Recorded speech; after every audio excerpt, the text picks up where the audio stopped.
Hello, everyone. Welcome to another episode of CIR Realty Business Mastery. And we have almost had a theme the last couple weeks here, and that has been on investors. We think the investment environment in Alberta is primed. We think there's a lot of great opportunity, which we're going to talk to you about today, and even people who have been forced into being investors, and we'll talk about that. But I'm here with our special guest today, who is Bill Biko, and Bill runs a website called Educated Landlord, and he coaches landlords on ways to obviously optimize their investments, get in the game, and different things like that. And Bill, first of all, I want to thank you for being on the show today. Well, thank you for having me here. It's fun getting to talk to people. Yeah, and we were introduced to Bill from one of our realtors, and we sat down and chatted. And it's been fantastic because you have so much firsthand knowledge on this conversation, the good, the bad, and the ugly, as we all life experience. And well, let's dive into it. We got a lot of topics to cover about like what type of investment properties, things like that. But you know, the theme today is well, many things, but we'll just call it investment properties for now, and let's see which sort of trails we end up going down. Where we weave. I like it. I like it. Okay, Bill. Take us at the Educated Landlord website. How do you get experience for that? Tell us a bit about your backstory. Let's go way back to the early 2000s. We were expecting our second child, and we were kind of researching what we should do. I'd been working in technical sales for years, and we wanted to do our own thing, get our own company, maybe make our own trail. And we weren't quite sure what to do. And then my wife stumbled across a real estate seminar, and she went to it with another friend of ours. I don't know what I was doing, probably babysitting our other daughter. Yeah, fair. And she went and she signed us up for a $5,000 real estate course that night. So it's a lot of money today and a lot of money back then too. So we signed up for the course. It was up in Edmonton. It was June of 2003. It was on lease options and all kinds of real estate stuff. And we went and did the course, just got excited. It was so exciting. And came back within a month, we'd bought our first property. Within a month and a day, we made our first mistake, and just kind of went from there. So before the year even ended, we'd already bought, I think we were up to 6 properties by the end of the year. Wow. Just kind of went crazy. It was just the Wild West back then. So the rules were a little bit different. There was assumptions, there was a whole bunch of stuff going on. So we started buying up more properties. We got involved with some of the real estate investment groups, real estate investment network here in Calgary at the time back then, and met some great people, just continued to grow like crazy. Ended up buying, it was around 50 properties over a 4-year period.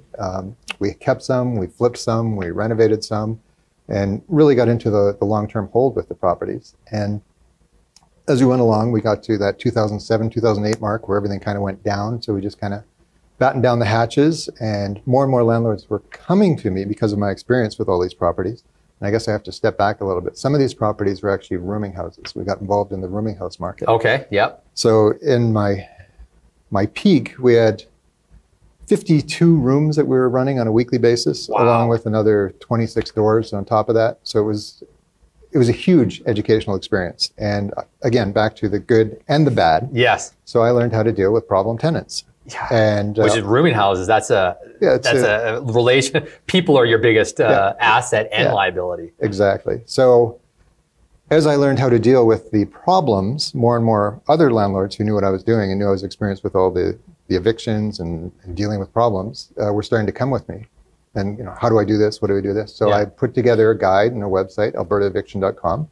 So I taught landlords how to deal with the eviction process. So I educated them on the whole process.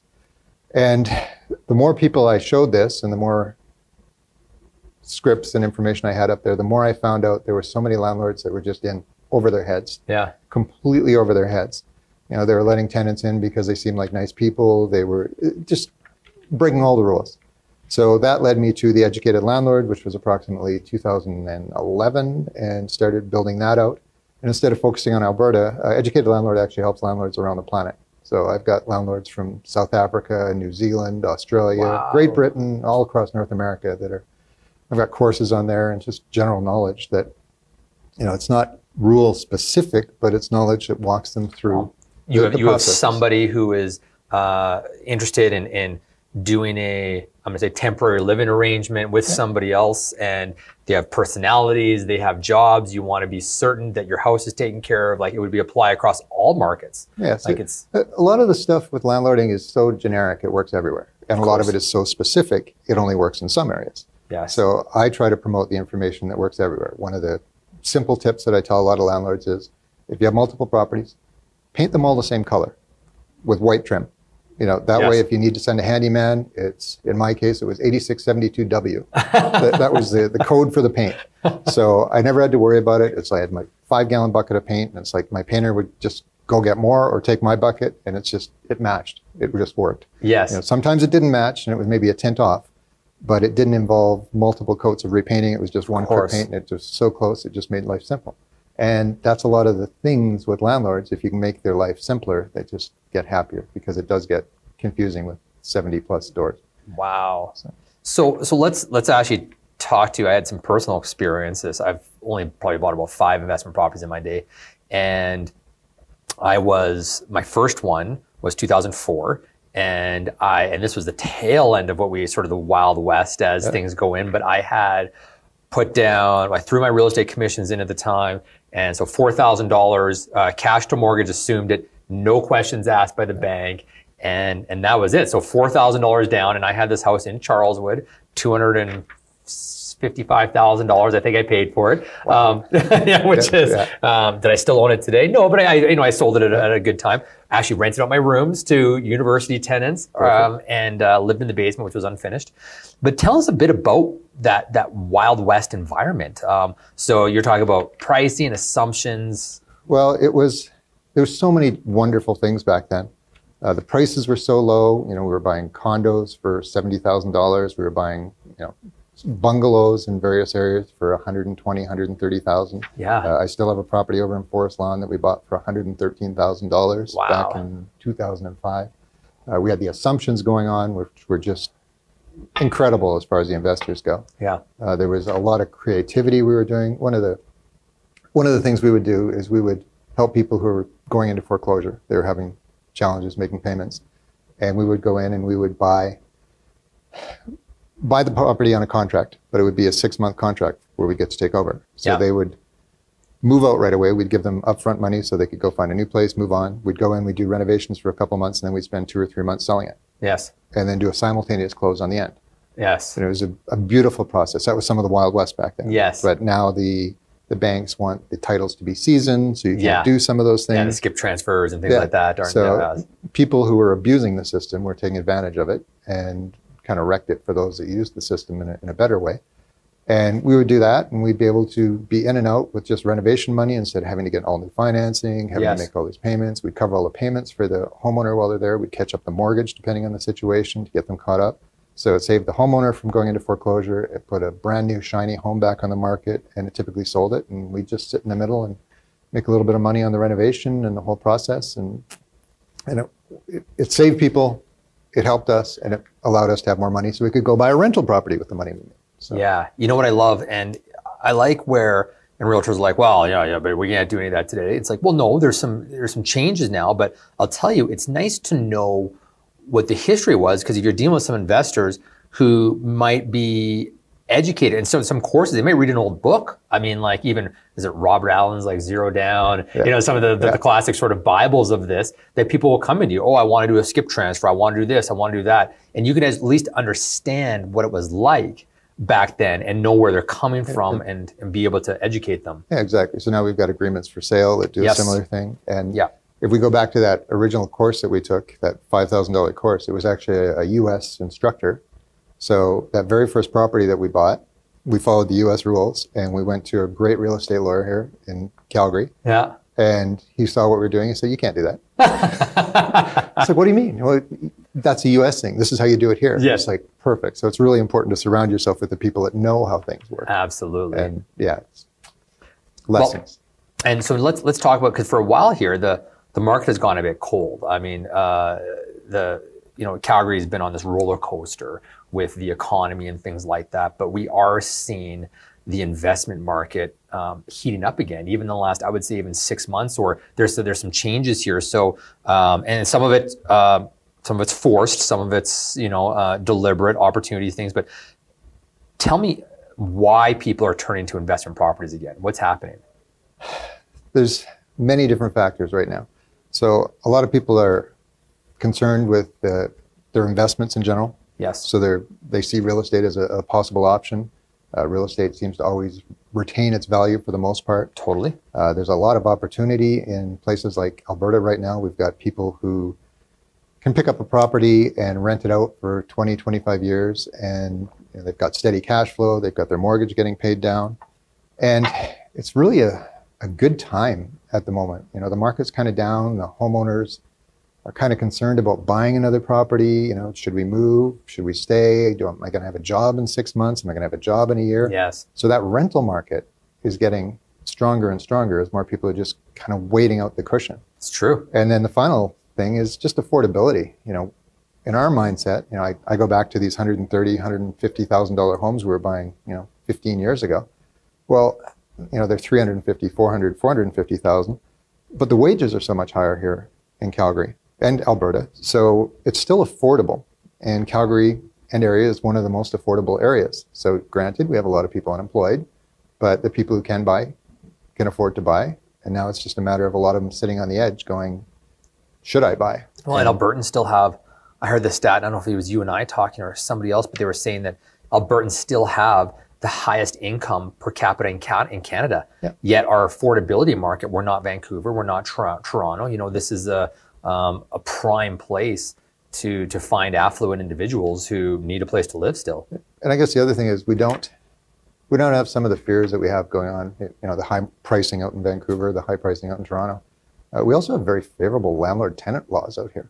So it's a pretty even keel, and that just makes it easier as a landlord when you have to deal with problems. We do have challenges with the process. It's taking 4, 6, 8 weeks to get tenants out sometimes with some of the processes, but there's ways to shorten that. There's no government rental fixing, rent controls. Rent controls, thank you, that's the word I was looking for. Rent interference. Rent interference, isn't it true? Yeah. It's insane. I mean, it's great. I love that. I can go off on a huge tangent on that. Yes, so I absolutely. And there was a time, I remember 2006, everyone with the condo conversions jacking up rent, and now they made rules about 6 months and things like that. So it's there, but I think Alberta, even though watching the political landscape, and we did serve 4 years under an NDP government where, things like land transfer tax and rental controls, you felt like they might have been on the table, but I think we've navigated it well, and we haven't seen that, which is great. Alberta stayed strong on that. So what makes a good investment property? In my mind, it's got to be cash flow. So having gone through the upside and the downside, back in the day, we were making so much money. Your age. We were making so much money on appreciation that, you'd buy a property and as scary as it is, you couldn't lose. If you did things wrong, you made less money. You bought anything in 02, 03, 04, 05, it all went up. Well, they were going up $10,000 a month. Yes. So you had to really, really screw up to lose. Yes. And people could do it, but for the most part, it was pretty easy to make money. So even if you bought something that broke even, didn't make any cash flow, you were still making money. Mortgage was getting paid down a tiny bit. It was going up $5,000, $10,000, $20,000 in 6 months or a year. So it was really easy. Fundamentals of cash flow as a good investment. That evolved once we started seeing everything kind of drop in price. So we get to 2008, 2009, 2010, all these people who had bought all these alligators that were costing them money every month are starting to get scared because there's just not enough money to cover everything. So give me the visual of the alligator. It's just eating away at you got $100, $500, $1,000 coming out of your pocket every month. And you're going, how am I going to stem this flow? Yeah. And people were going into bankruptcy. Well, if you own a few of them, oh my gosh. Yeah, there was a real culling of the herd in that gap through there. So a lot of people who had cash flow were the ones who survived. So my rooming houses had a lot of cash flow. Yes. That helped tremendously. Yes. Other properties you just try and cull off, get rid of, and move forward. But as long as you have the cash flow, over the long term, the cash flow would correct the problems with the market. So if you're making $500 or $1,000 a month cash flow, it was that much easier when markets got a little bit slower, when vacancies went up, you could lower your rent a little bit. Yeah. When you're already losing $500, you don't want to lower your rent, lose another $100. Yeah, exactly. So that's part one. Cash flow is huge. The other part is multiple streams off of these properties. You know, a lot of people look at their neighbor's house and see it's up for sale and say, you know, that'd be a great investment property. It's just down the street. I can keep an eye on it. Well, they're probably living in a residential neighborhood, and it is too close, because I hear this from landlords all the time. I can't believe what my tenant was doing at the house. You know, I can see it out the front window. Yes. It's just going to drive you nuts. It's almost better to have it a little further away and not know about it. It's true. It's true. And it just goes on. It doesn't affect you the same way. Yeah. And the other issue is that residential neighborhood, you got two challenges. Most of the residential neighborhoods, it's much harder to find tenants for, because they're usually a little more affluent in the residential neighborhoods. And they're saving up to buy a house. They're gone in a year, maybe 2 years. And now you've got this big payment on a property that's close to you that you're going to be vacant for a month or two. And quite often that wipes out all your cash flow for a year or two. Right. You know, you buy into a rental neighborhood, and you know, like I said, I have a property in Forest Lawn. Yeah. And you get tenants that are with you for 5 years, 8 years, 10 years, because that's their mindset. I rent.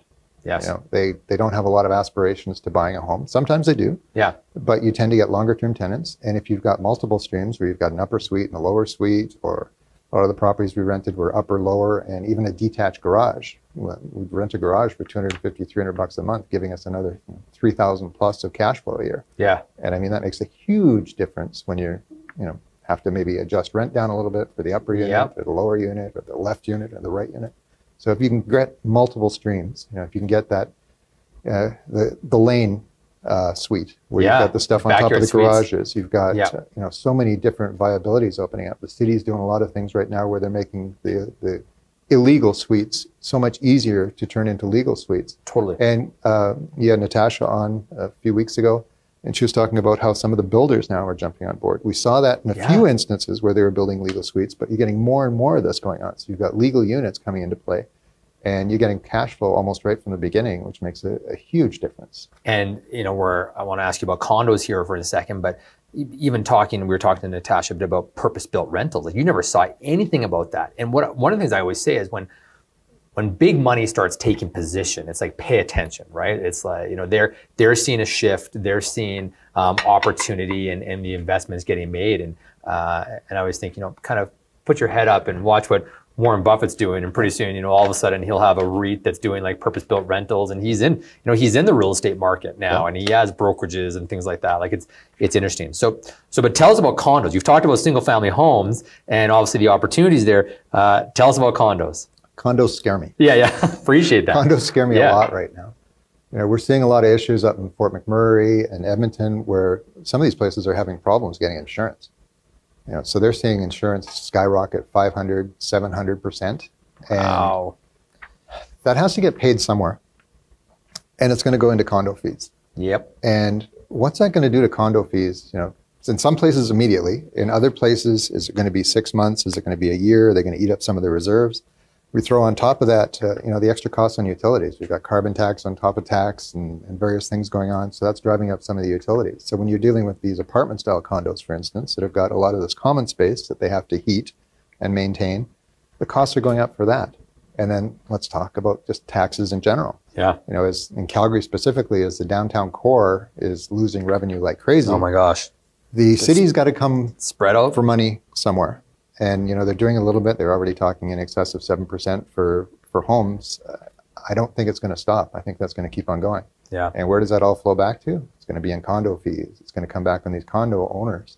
So you might have $300 or $400 condo fees right now, and maybe they become $500 or $600. It's something you've really got to be concerned with. You got to make sure you check those condo documents if you get into condos. Yeah. You know, between that and a mortgage, if you're getting into $1,500, $2,000 worth of payments just to get by, you know, it's going to be tough to make any kind of cash flow off of this. Well, and we're seeing buildings that I know a lot of people right now are like, oh, Airbnb, and lots of buildings are cracking down on it. And I'm not saying you shouldn't do condos. I mean, there's a lot of, especially with the supply that was in Calgary here, there's definitely some deals to be had, but the people need to be aware that they can be difficult to cash flow. They can, you're out of control with like repairs and stuff. You know, you can't just get Uncle Joe or that guy to go in and patch your stucco or something like that. Like, they need to do bids and things like that. And you got to talk about exit strategy with something like a condo too. I mean, it could be tough to get rid of a lot of these properties. Yeah. You know, single family homes, suited properties,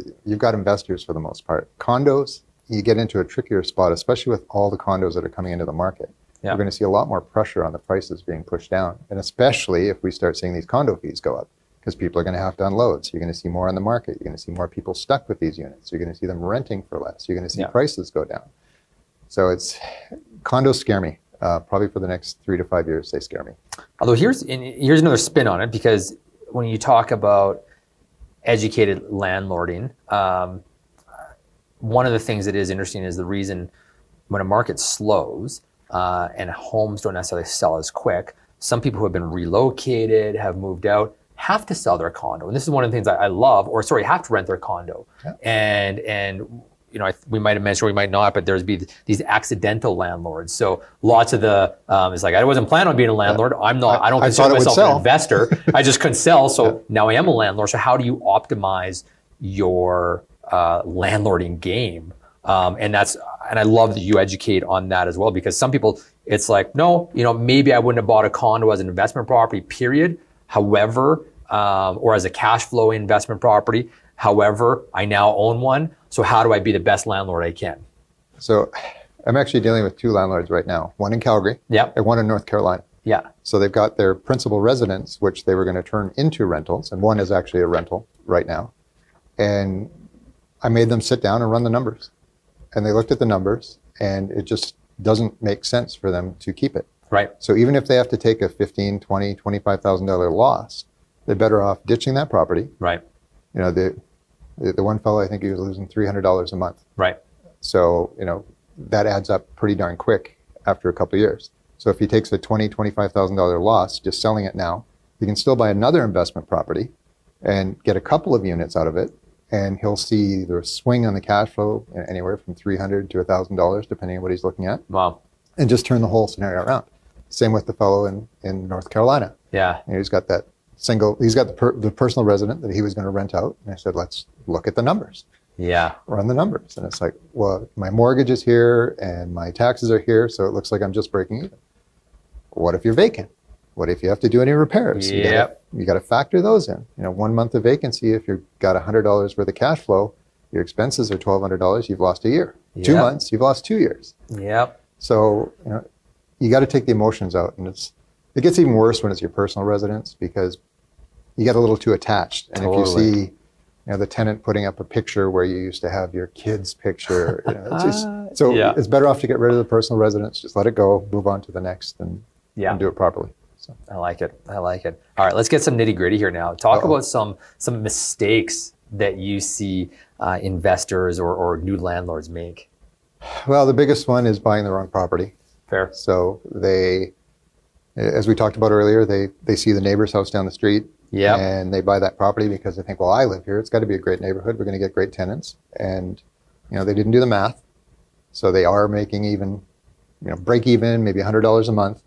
And then they're vacant for 3 months because it's a higher rental. Of course. They've got to try and get $2,100, $2,200. Yes. So suddenly they're vacant for 3 or 4 months. And any cash flow that they had to cover things is completely gone. They've lost 3 years worth of cash flow. Yes. So, you know, that location, it comes back to location is huge. I'm so big on rental neighborhoods, simply because you've got a much bigger broad base of tenants. Mm-hmm. You get more people to choose from, and they stay. Yes. And I mean, vacancies just kill the dreams of landlords. It's so true. You lose sleep, you rush out to show a property at 8 o'clock at night instead of going to your kid's hockey game, and you're just antsy until it's filled. And then even when it's filled, you're antsy because you don't know what these new people are like. Yes. You know, so if you can fill those vacancies right away, get people in there, you know, keep your tenants happy, stay on top of stuff, that's huge. The other problem that landlords have is they don't know the rules.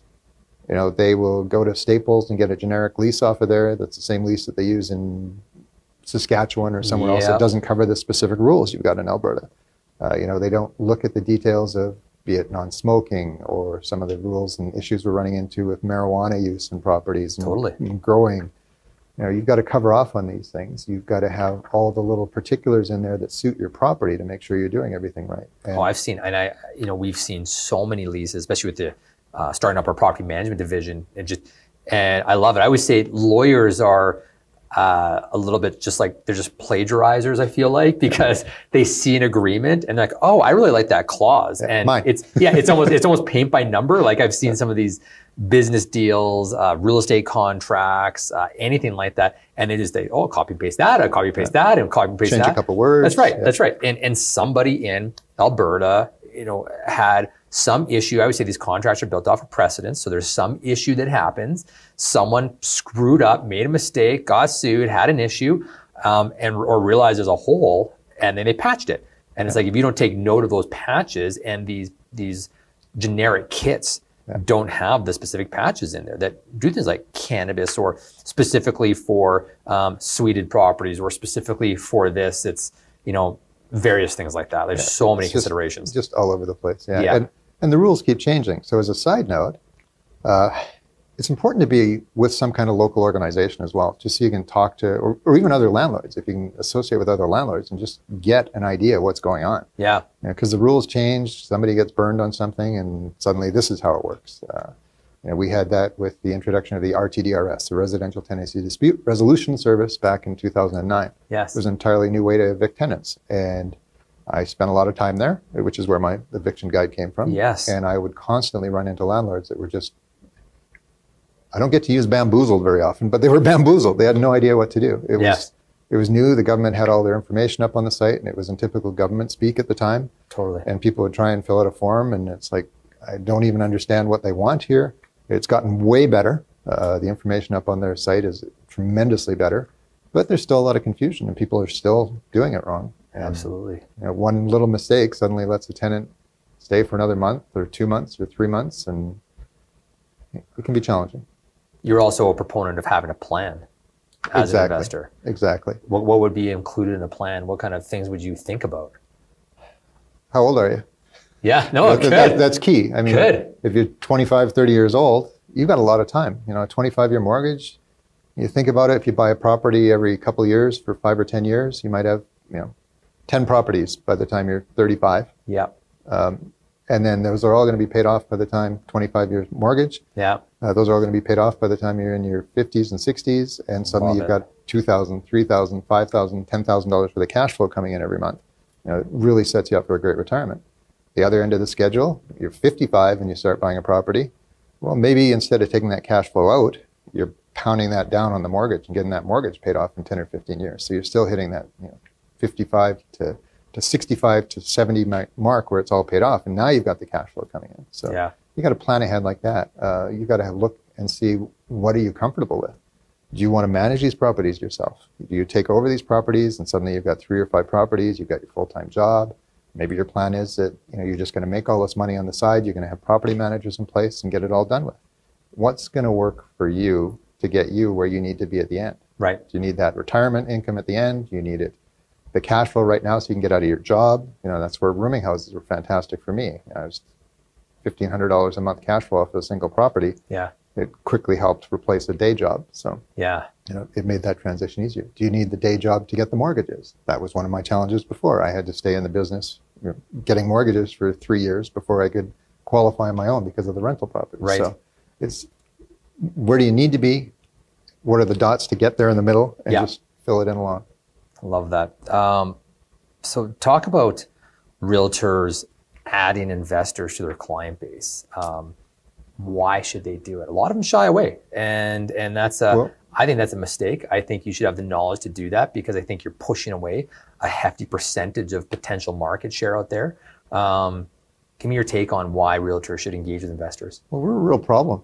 It is. If people are like, oh, is that, we get phone calls often sometimes where someone's like, I have an investor that wants to do this. Is this fraud? And it's like, no. Let's just understand it. And that's why investors get frustrated, I think, sometimes with realtors too, because they don't understand the game. Exactly. So we go back to when we started. Yeah. And we went through probably about 4 or 5 realtors before we found one who got it. Right. Who understood what we were doing. And, we did a couple deals with some of the realtors, and it's like, it just didn't work. They didn't understand what we're looking for. One of them actually even got confrontational with us. My wife's an interior designer, so she can go look at a property and it's going to cost 25, 30, 45 grand. We knew our numbers because we were doing enough flips on these properties. Yes.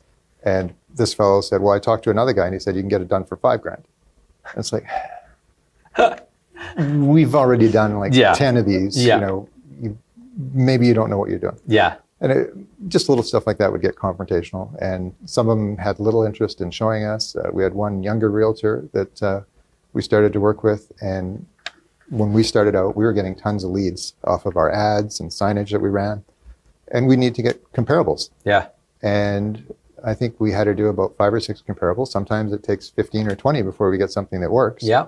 And then we may not even necessarily buy it through the realtor, but we got to sell it usually. Yeah. Or we'll have to sell it later. Totally. But she became offended because we were getting all these comps and weren't buying anything. Right. Like, well, it's kind of how it works with investors. Yeah.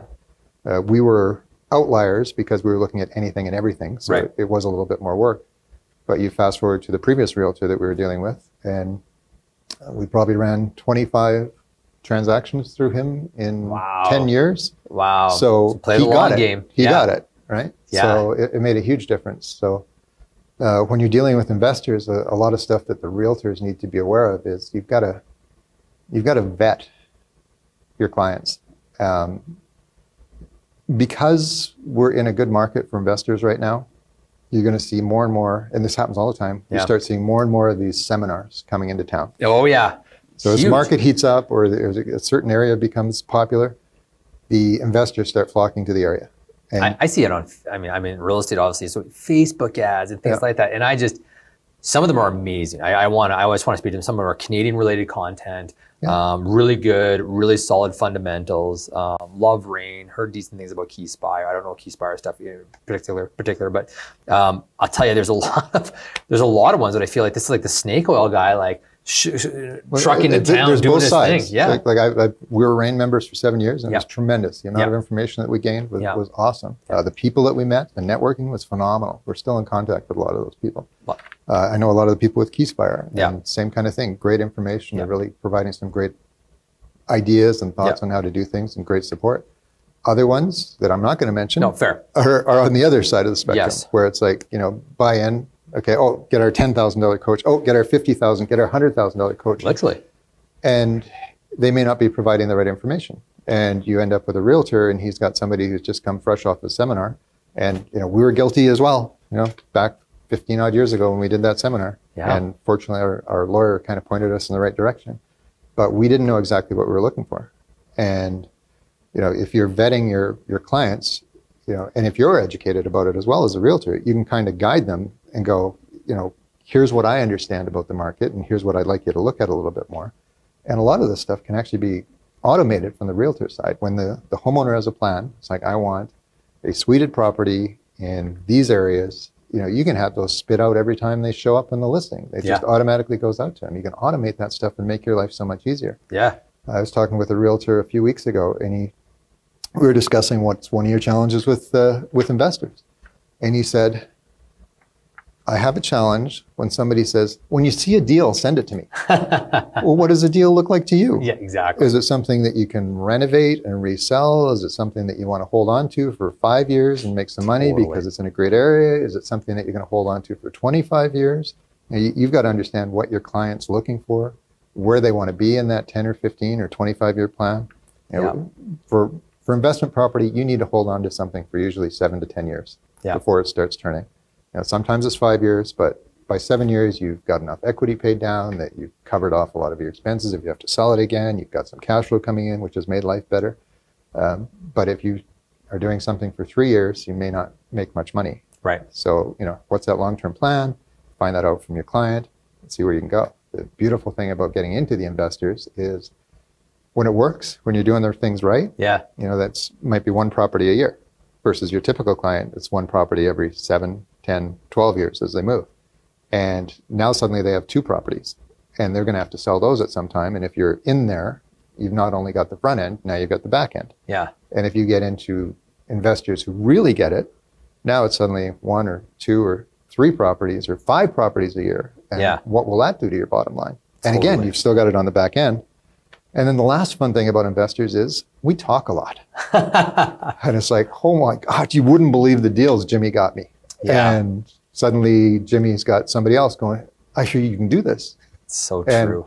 And, now it's word of mouth. And I mean, how much word of mouth is the realtor business, right? Well, and sitting there, I know Natasha was talking about how you got to get in these mastermind groups, get around other investors, and the fact that these people are meeting and talking, and I mean that's incredible. Like you were, and when you and I first sat down, you were talking about how, oh yeah, a deal would come up. It's like, well, who bought that? I didn't buy that. You know, someone like, oh, John bought it. You know, and it's our little circle of friends. Yeah, but that's it. You find a good realtor, just like you have a good dentist, a good lawyer, a good accountant. How many? Yeah, and realtors. You know, how many times have we been up on the CIR private Facebook page and someone's like, anyone know a good accountant? And all of a sudden the same names go, you know, put up there, and it's no different. So that can be.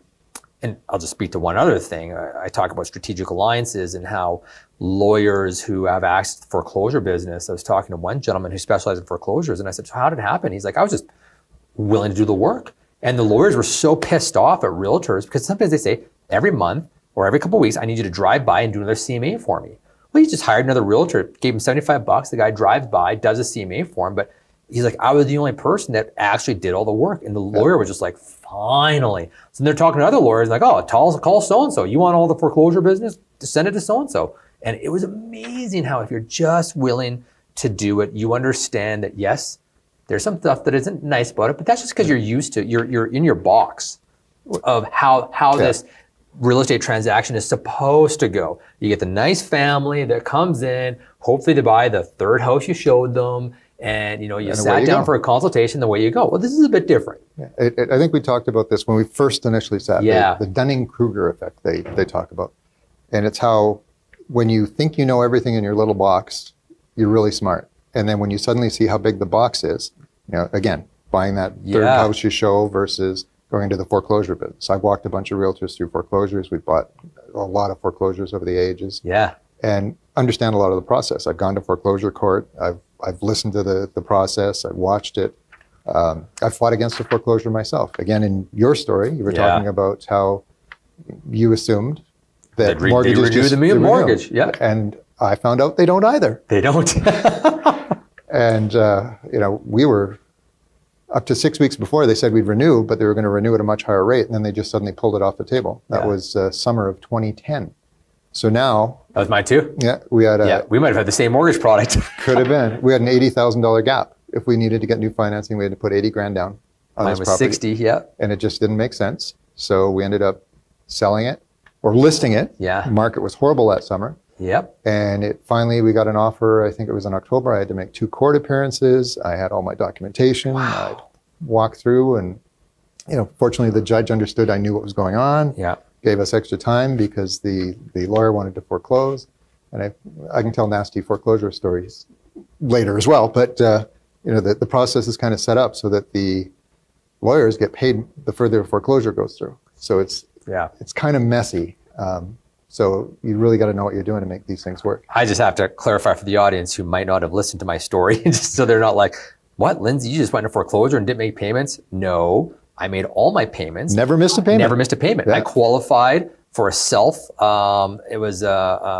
self-employed mortgage, and income verification. This is 2007, sorry. 2007, got it, put 15% down. The bank that we got it through was self-insured. They said, we'll self-insure the mortgage. And then a year later, when the crash came, they pulled that mortgage product. And I had signed a 3-year term and amortized over 25 or 30 years. Yep. And so you just assume that this is it. You just get to renew it. You just get to renew it. You got a mortgage. So then the renewal came up and they said, oh, Lindsay, that product doesn't exist anymore. So you can't renew on it. Well, what do we have to do? Oh, you have to requalify. Well, heck, first of all, self-employed, so I claimed as little as possible. Yeah. The price of the property from 2007 to 2010 had dropped by like 60 grand. And literally because it was insured, it was even higher. That's right. And so exactly. So they had to, literally, like the amount of equity, because they still charged me the insurance premium. And they said, well, what do I do? And they said, give us the money or requalify. And the house was underwater. Yeah. So I made every payment and they said, you pay us the whole amount. Yeah. And that was it. So I had to put down another $60,000 to make it happen. But I was just, wow, like your mortgage is for 5 years or 3 years, whatever you do, and make sure you're still in a position to requalify if you have to. So anyways, so that's it. So I didn't miss payments, not a deadbeat. Same thing, didn't miss a payment. And not that people who miss payments are deadbeats necessarily. I'm just saying that, it's I just have to qualify that. So that's that.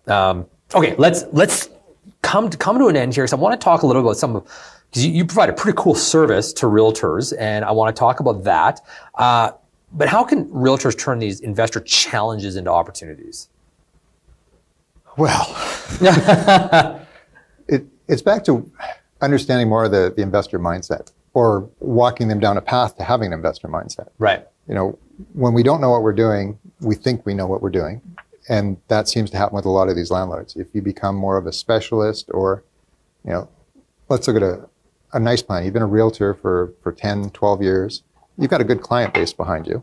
And a lot of these people are probably not going to buy another property, or maybe have already bought the second time. Well, what if we go back to them and talk to them about, you know, what are you doing for investment? Have you seen what's going on with the market? You know, perhaps you'd be interested in another rental property. I see a lot of this taking place. Totally. And now suddenly your client of 10 years who had never entertained an investment property sees what's going on. You've provided the information. You've shown them how it works.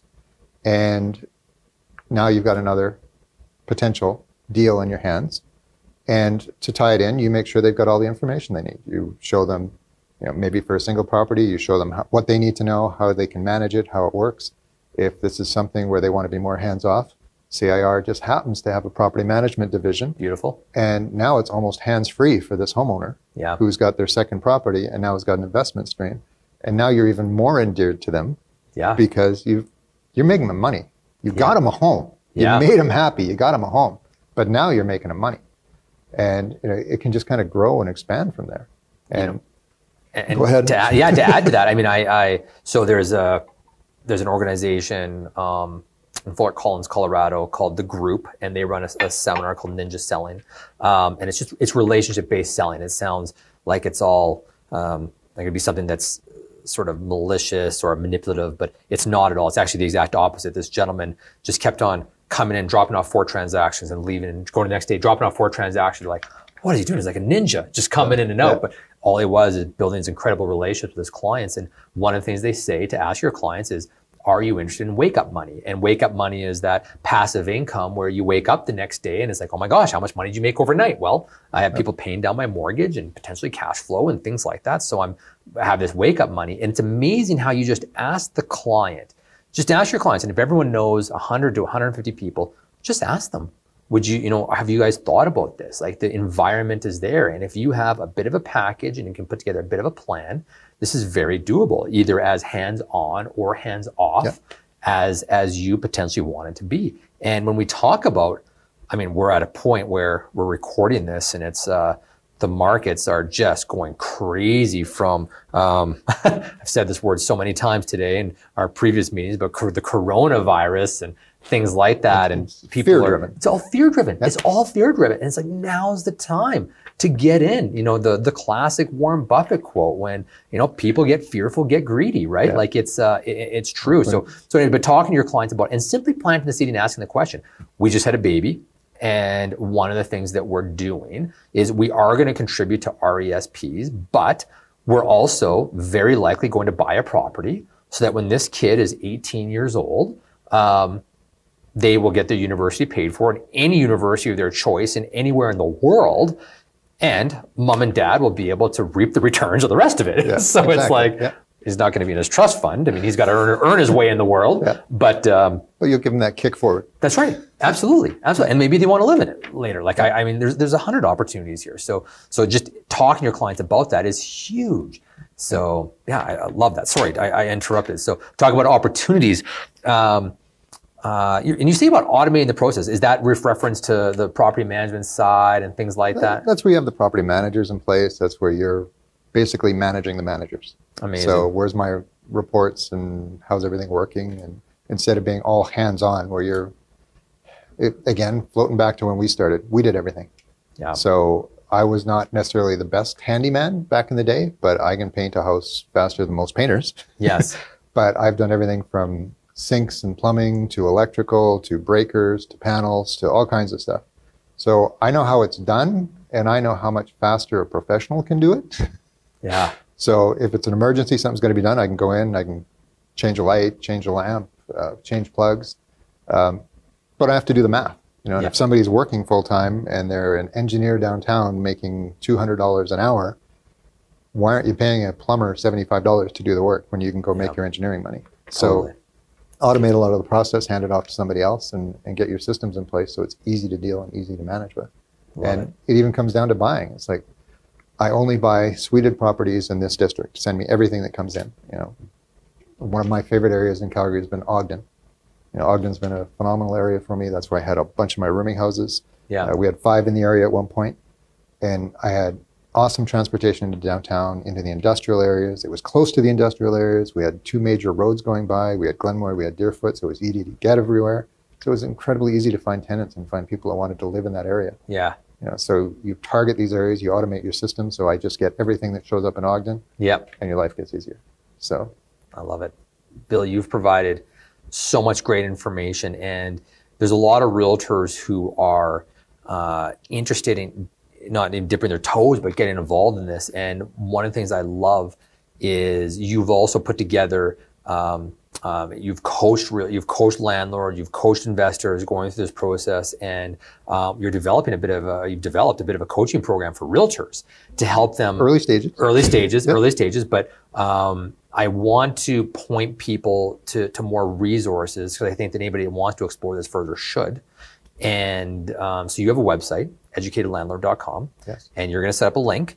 Can we make a /CIR Realty to keep it easy? Okay, so or will be done. This is pre-recorded. Yeah, it's pre-recorded. It'll be good. By the time this is up and you're hearing this, it's done. We'll also post it up in the chat. But you've put together, and I'm going to have people contact you for more information to get all the details, because it's so cool. Because Bill is willing to sit down, work with you.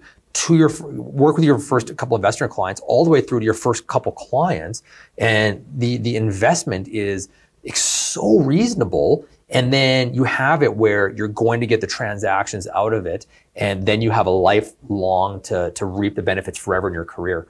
And I think it's fantastic. So I don't want to get into too many details, because I think people got to go on and see it, but I want to let people know educatedlandlord.com/CIR Realty. Just CIR. CIR. /CIR. Okay, got it. educatedlandlord.com/CIR. We'll post up in the chat as well, but for those of you listening to the podcast, you're able to hear it and go ahead and visit it. And even if you're not with CIR, we got a lot of visitors. Go ahead and take a look at it anyways. That'll be cool. And anything else you want to add regarding that program right now?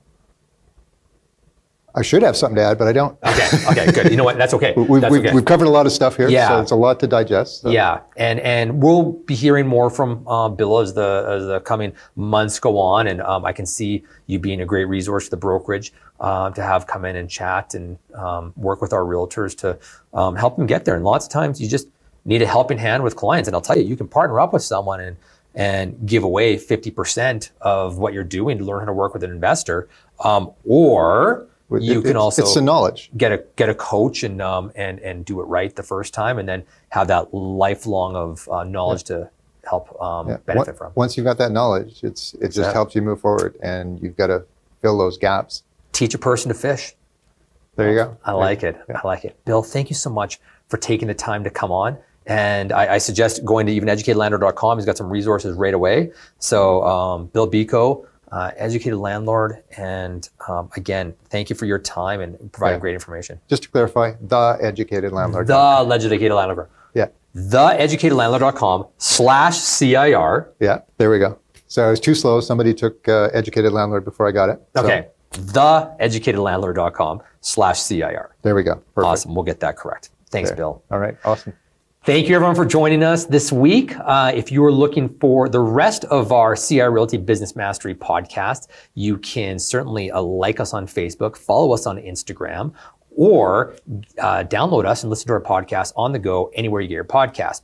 Apple iTunes, Android, Google Play, Soundcloud, anywhere you want to go. So make sure you follow us, subscribe so you don't miss one, and we'll see you guys in a couple weeks. All the best.